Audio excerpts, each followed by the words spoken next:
Chilonzor 20-kvartaldan uy so'raganiga 2 xona uyimizni bugun sotuvga chiqdi. Uyimizni ko'rsatib o'taman. Bu yerda bizda ko'rib turgan xonalar zal bo'ladi. 530 ga 320. Yo tomoni bizda ko'cha eshigidan kiraverishi spalni bo'ladi, detskiy xona va balkoni.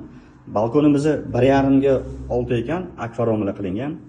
Oshxona balkonga chiqazishgan ekan, yosh bolalar uchun detskiy xona sifatida foydalanish uchun. Keyingi xonamizga o'tamiz. Ota-onalar yotoqxonasi. Yo'da ham akvaryum qilingan ekan, hamma xonalari. Arencherga kelsak, Arencher trolleybus klubidan shunday o'tganimizda yo'l yuzida joylashgan uyimiz. Sobir Rahimov va bu yerda joylashgan Shayx Hazratlarining masjidiga ham uzoqmas ekan, yaqin ekan. Uyimiz remontdan chiqdi, kosmetik remont qilindi. Kirib bemalol yashasa bo'ladi. Ko'cha eshigidan kirishimiz prixoshka, sanuzili alohida.